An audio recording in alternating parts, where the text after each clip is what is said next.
जहां रुद्राक्ष पहनकर नहीं जाया जाता। कितने स्थान है? 5।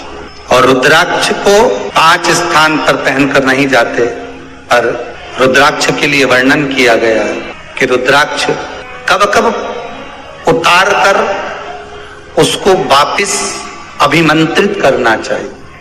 5 जगह पहनकर नहीं जाना चाहिए और रुद्राक्ष को अभिमंत्रित करना मतलब सीधा अमावस्या के दिन, पूर्णिमा के दिन, शिवरात्रि के दिन, श्रावण महीने के सोमवार को, प्रदोष के दिन, ये दिन आपके शरीर में जहां पर भी रुद्राक्ष है, आपके गले में अगर आप रुद्राक्ष पहने हो, आपके हस्त कमल में आप रुद्राक्ष पहने हो, आपने अपने पास में कहीं रुद्राक्ष रख रखा है, तो उस रुद्राक्ष को अमावस्या, पूर्णिमा, शिवरात्रि या श्रावण का सोमवार या प्रदोष आदि, इस दिन उस रुद्राक्ष को एक बार दूध में धोने के बाद उसमें थोड़ा सा सरसों का तेल अवश्य लगाना चाहिए।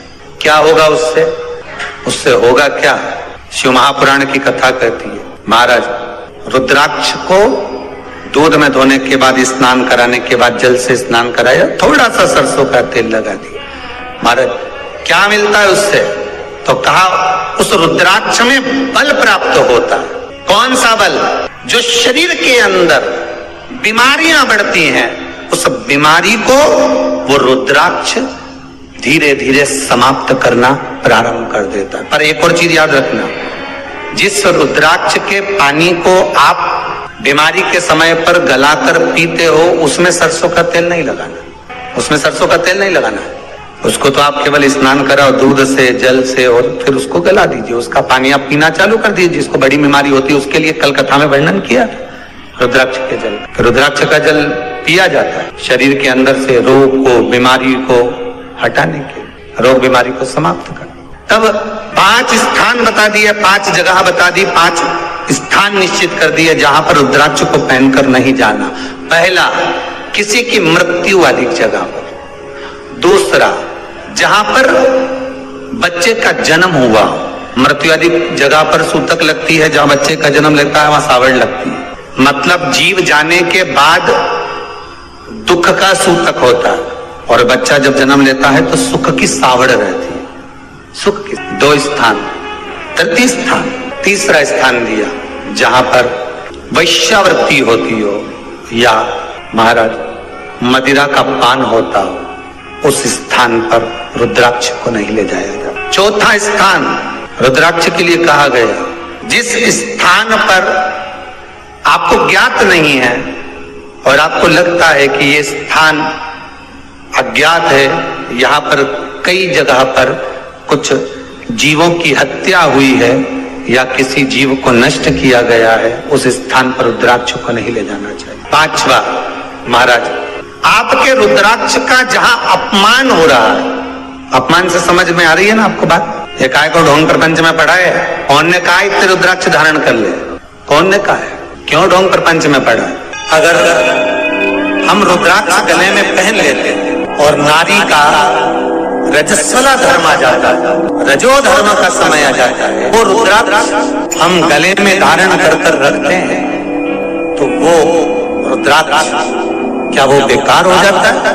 पहले एक बात बहुत अच्छे से समझ में, आप सन्यासी हो, जम के बोलो जरा, आप तपस्वी हो, आप साधक हो, आप उपासक हो, या आप बैरागी हो, आप एक गृहस्थी हो, घर में रहने वाली माँ गोदी में रखा हुआ बालक अगर गंदगी भी कर दे, पूरे कपड़े को भी बिगाड़ दे, तो माँ बच्चे का कपड़ा बदल देती है, और बदल कर माँ को ये जरूरी नहीं है कि उसको साड़ी बदलना, उसको कपड़े बदलना या उसको फिर नहाना।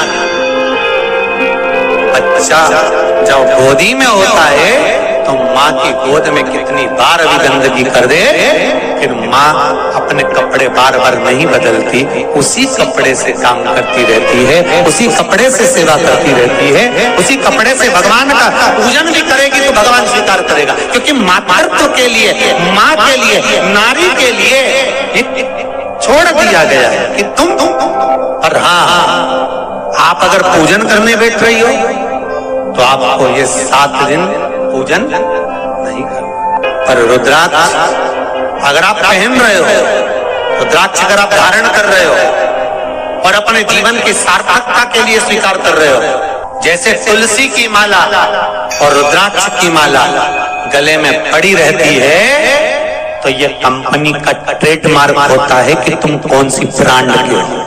ये कंपनी का ट्रेडमार्क है। तुलसी की माला पहनकर प्राण छूट गए तो वैकुंठ चले गए, और रुद्राक्ष की माला पहनकर प्राण छूट गए तो कैलाश धाम चले गए। ये कंपनी का ट्रेडमार्क। छोटे रुद्राक्ष की माला, छोटा जो रुद्राक्ष होता है उसकी माला, कैंसर का जो मरीज होता है, अगर वो फर्स्ट स्टेज का कैंसर भी है, छोटे रुद्राक्ष अगर अच्छे हैं, 3 मुखी से लेकर 5 मुखी, 7 मुखी, 9 मुखी, 11 मुखी छोटा रुद्राक्ष मिल जाए, उसकी माला अगर पानी में डाल दी जाए और उस पानी को वो मन का ही डाल दो, उसी का पानी थोड़ा थोड़ा कैंसर के मरीज को सुबह दोपहर शाम श्री शिवाय नमस्तुभ्यम का जाप कर कर, पंचाक्षर ओम नमः शिवाय का जाप कर कर, शंकर शिव का नाम लेकर, महाकाल बाबा का नाम लेकर, विश्वेश्वर विश्वनाथ का नाम लेकर, केदारेश्वर का नाम लेकर, 12 ज्योतिर्लिंग का स्मरण कर कर अगर वो आचमन करना प्रारंभ कर दे तो कैंसर रोग में भी आराम मिलना प्रारंभ। केवल आचमन ही नहीं करना है,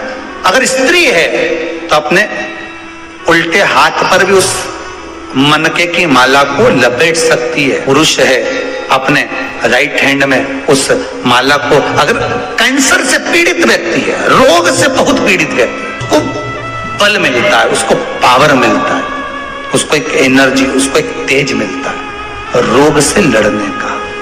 कई लोग कहते हैं महाराज जी रुद्राक्ष को सिद्ध कैसे करना चाहिए? तो शिव महापुराण में एक ही उपाय लिखा है, 108 बेलपत्र पर शंकर का नाम लिखकर समर्पित कर दो, या लाल चंदन चढ़ाकर समर्पित कर दो रुद्राक्ष के ऊपर, या उस रुद्राक्ष को आप अभिषेक में समर्पित कर, या उस रुद्राक्ष को सरसों के तेल में रखकर उसको फिर समर्पित शिव जी को कर। रुद्राक्ष को निकाला, शंकर जी के ऊपर रखा, शिव जी के चरणों में रखा, अभिषेक किया, उसको धारण किया। सिद्ध कैसे करना है? तो शिव महापुराण की कथा में एक संवाद बड़ा सुंदर लिखा कि रुद्राक्ष अपने आप में सिद्ध है।